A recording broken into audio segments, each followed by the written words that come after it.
फिर इसका फायदा क्या हुआ हमारे? अरे आप लोग को मालूम है क्या होता है ससुराल में भी क्या होता है? हमें यहाँ तक का हुए उड़ा के बैठा रहता है।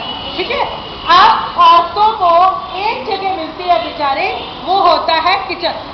किचन होता है ना, जहाँ वो अपना दुपट्टा ऊपर हटा के रख लेती है कि हाँ कम से कम भैया चैन की सांस मिल रही है, दुपट्टा हट गया खाना। तो लेकिन उसमें भी मुँह बदमाश आदमी जो है आएंगे, बाहर खड़े होंगे किचन में वहाँ भी खा देंगे। तो दोष किसकी नजर में है? आदमियों की नजर में। और फिर भी दोषी कहलाता कौन है? औरत। अरे तुमको पानी थोड़ी देर रुक के नहीं पी सकते थे? किसी बच्चे से नहीं मंगवा सकते थे?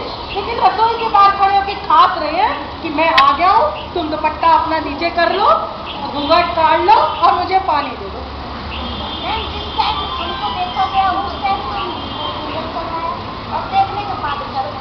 बताओ कितनी अच्छी बात है ये, बहुत अच्छी बात कही इन्होंने कि जब हमें बेचने के लिए आया जाता है तो ये कहा जाता है कि बात इसका रंग ऐसा है। और वो वही अगर जो तुम्हारे ससुराल होगी तो कहा भी चलो भाई करो है, तब और नाक और वो सब दब गया है, सबको दब गया कि वो उस घर की एक जायदाद आ गई है। अब इसको हमने इस जायदाद को क्या करना है, हमने घर के अंदर ही बंद करके रखना है, इसको कोई वो ना हो जाए, कोई देख ना ले इसको है?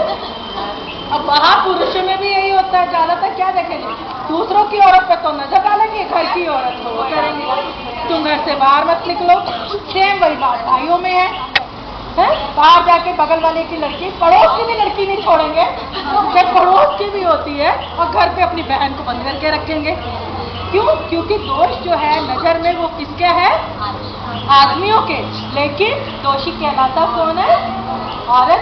बिल्कुल सेम इनकी तरह मैं बात करती हूँ कि आधे से ज्यादा काम जो है पुरुष औरतें जो है वो खेतों में करती है कि नहीं करती है, लेकिन किसान कहलाता कौन है?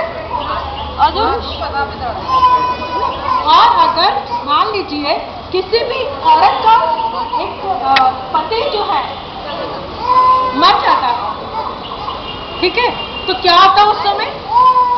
क्या होता है? ताने मारेंगे, तूने ही मरवाया है, तूने ये किया होगा।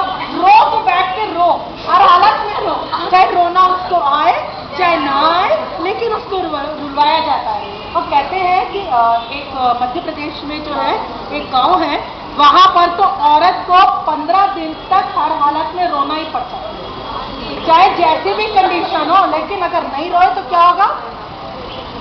ये औरत क्या है? गलत है। और वहीं अगर पुरुष की कोई पत्नी मर जाती है तो क्या करते हैं वो पुरुष? उसको गलत नहीं कहा जाता। मैं आपकी बात का ही जवाब दे रही थी। आपने कहा कि वो लड़कियां जो हैं गलत होती हैं, छेड़छाड़ करती हैं, लेकिन वो छेड़छाड़ क्यों? उसने अपने आप को ऐसा बना लिया, यानी अगर वो छेड़छाड़ कर रही है या वो लड़की बहुत बोल्ड बन के चल रही है तो वो लड़की गलत हो गई। लड़की गलत हुई वो नहीं। हम कहते हैं आज अपने ये वक्त ऐसा आ गया है कि आपको अपनी लड़कियों को ये शिक्षा तो देनी ही चाहिए कि बाहर अगर किसी ने छेड़ा है तो आप उसको एक जवाब देकर आए। घर में आकर ये ना कहें कि मेरे को उस लड़के ने छेड़ा, और माए क्या करती हैं फिर? क्या करेंगी? अगले दिन बैठा देंगी, घर बैठा देंगी, या एक छोटे भाई भी अगर होगा तो उसको साथ चला देंगी, चाहे वो रक्षा कर सके चाहे ना कर सके, लेकिन भाई जाएगा कहीं ना कहीं। उसके अंदर एक ये बात डाल दी जाती है, भाई ये तो मर्द है, लड़का चाहे छोटा है चाहे बड़ा है चाहे जैसा है वो एक मर्द। चलिए अब ये बताइए आप लोग कहाँ कहाँ पर सफर करते हैं?